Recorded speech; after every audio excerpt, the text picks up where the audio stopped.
संत मती का अध्याय 5। आशीर्वचन। ईसा यह विशाल जनसमूह देखकर पहाड़ी पर चढ़े और बैठ गए। उनके शिष्य उनके पास आए और वे यह कहते हुए उन्हें शिक्षा देने लगे। धन्य है वे जो अपने को दीनहीन समझते हैं, स्वर्ग राज उन्हीं का है। धन्य है वे जो नम्र हैं, उन्हें प्रतिज्ञात देश प्राप्त होगा। धन्य है वे जो शोक करते हैं, उन्हें सांत्वना मिलेगी। धन्य है वे जो धार्मिकता के भूखे और प्यासे हैं, वे तृप्त किए जाएंगे। धन्य है वे जो दयालु हैं, उन पर दया की जाएगी। धन्य है वे जिनका हृदय निर्मल है, वे ईश्वर के दर्शन करेंगे। धन्य है वे जो मेल कराते हैं, वे ईश्वर के पुत्र कहलाएंगे। धन्य है वे जो धार्मिकता के कारण अत्याचार सहते हैं, स्वर्ग राज उन्हीं का है। धन्य हो तुम जब लोग मेरे कारण तुम्हारा अपमान करते हैं, तुम पर अत्याचार करते और तरह तरह के झूठे दोष लगाते हैं। खुश हो और आनंद मनाओ, स्वर्ग में तुम्हें महान पुरस्कार प्राप्त होगा। तुम्हारे पहले के नबियों पर भी उन्होंने इसी तरह अत्याचार किया। पृथ्वी का नमक। तुम पृथ्वी के नमक हो। यदि नमक फीका पड़ जाए तो वह किससे नमकीन किया जाएगा? वह किसी काम का नहीं रह जाता। वह बाहर फेंका और मनुष्यों के पैरों तले रौंदा जाता है। संसार की ज्योति। तुम संसार की ज्योति हो। पहाड़ पर बसा हुआ नगर छिप नहीं सकता। लोग दीपक जलाकर पैमाने के नीचे नहीं, बल्कि दीवट पर रखते हैं, जहां से वह घर के सब लोगों को प्रकाश देता है। उसी प्रकार तुम्हारी ज्योति मनुष्यों के सामने चमकती रहे, जिससे वह तुम्हारे भले कामों को देखकर तुम्हारे स्वर्गिक पिता की महिमा करें। ईसा मूसा संहिता पूरी करने आए हैं। यह न समझो कि मैं संहिता अथवा नबियों के लेखों को रद्द करने आया हूं। उन्हें रद्द करने नहीं, बल्कि पूरा करने आया हूं। मैं तुम लोगों से यह कहता हूं, आकाश और पृथ्वी भले ही टल जाएं, किंतु संहिता की एक मात्रा अथवा एक बिंदु भी पूरा हुआ बिना नहीं टलेगा। इसलिए जो उन छोटी से छोटी आज्ञाओं में एक को भी भंग करता और दूसरों को ऐसा करना सिखाता है, वह स्वर्ग राज में छोटा समझा जाएगा। जो उनका पालन करता और उन्हें सिखाता, वह स्वर्गराज में बड़ा समझा जाएगा। मैं तुम लोगों से कहता हूं, यदि तुम्हारी धार्मिकता शास्त्रियों और फरीसियों की धार्मिकता से गहरी नहीं हुई, तो तुम स्वर्गराज में प्रवेश नहीं करोगे। क्रोध और हत्या। तुम लोगों ने सुना है कि पूर्वजों से कहा गया है, हत्या मत करो। यदि कोई हत्या करे तो वह कचहरी में दंड के योग्य ठहराया जाएगा। परंतु मैं तुमसे यह कहता हूं, जो अपने भाई पर क्रोध करता है, वह कचहरी में दंड के योग्य ठहराया जाएगा।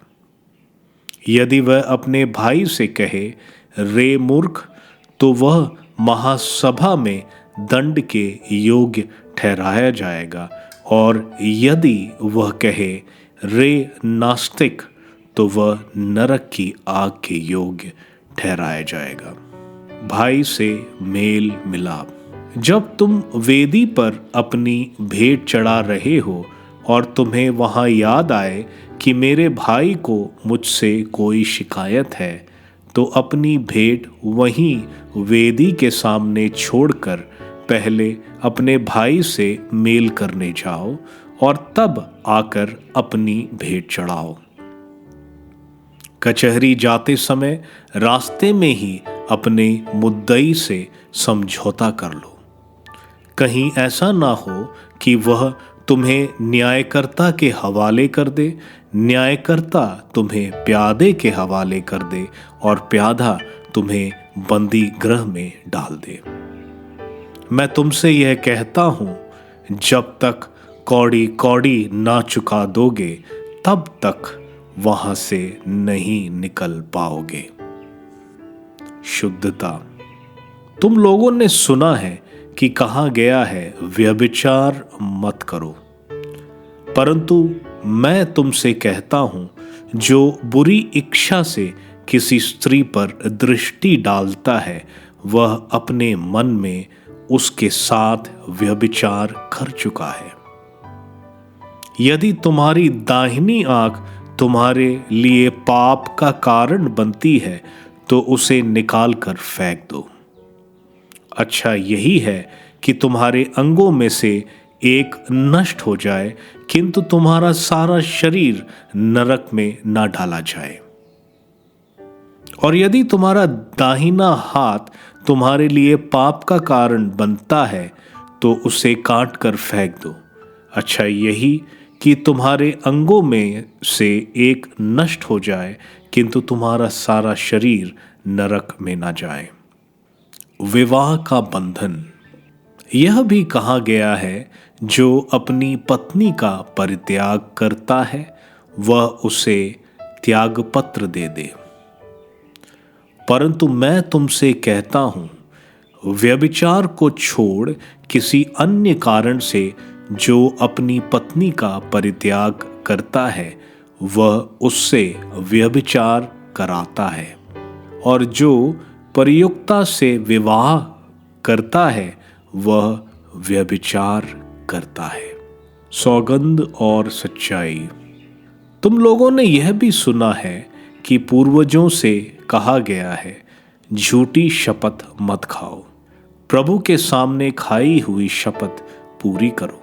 परंतु मैं तुमसे कहता हूं, शपथ कभी नहीं खानी चाहिए, ना तो स्वर्ग की, क्योंकि वह ईश्वर का सिंहासन है, ना पृथ्वी की, क्योंकि वह पावदान है, ना यरूशलेम की, क्योंकि वह राजाधिराज का नगर है, और ना अपने सिर की, क्योंकि तुम इसका एक भी बाल सफेद या काला नहीं कर सकते।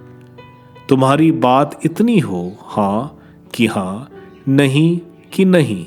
जो इससे अधिक है वह बुराई से उत्पन्न होता है। प्रतिकार न करना।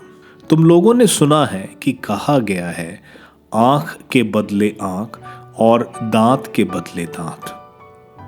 परंतु मैं तुमसे कहता हूं, दुष्ट का सामना नहीं करो।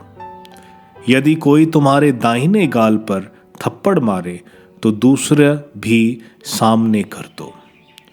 जो मुकदमा लड़कर तुम्हारा कुर्ता लेना चाहता है, उसे अपनी चादर भी लेने दो। और यदि कोई तुम्हारे आधा कोस बेगार में ले जाए, तो उसके साथ कोस भर चले जाओ। जो तुमसे मांगता है उसे दे दो, और जो तुमसे उधार लेना चाहता है उससे मुंह ना मोड़ो। शत्रुओं से प्रेम। तुम लोगों ने सुना है कि कहा गया है, अपने पड़ोसी से प्रेम करो और अपने बैरी से बैर। परंतु मैं तुमसे कहता हूं, अपने शत्रुओं से प्रेम करो और जो तुम पर अत्याचार करते हैं उनके लिए प्रार्थना करो। इससे तुम अपने स्वर्गिक पिता की संतान बन जाओगे, क्योंकि वह भले और बुरे दोनों पर अपना सूर्य उगाता तथा धर्मी और अधर्मी दोनों पर पानी बरसाता है। यदि तुम उन्हीं से प्रेम करते हो जो तुमसे प्रेम करते हैं, तो पुरस्कार का दावा कैसे कर सकते हो? क्या नाकेदार भी ऐसा नहीं करते? और यदि तुम अपने भाइयों को ही नमस्कार करते हो, तो क्या बड़ा काम करते हो? क्या गैर यहूदी भी ऐसा नहीं करते? इसलिए तुम पूर्ण बनो जैसे तुम्हारा स्वर्गिक पिता पूर्ण है।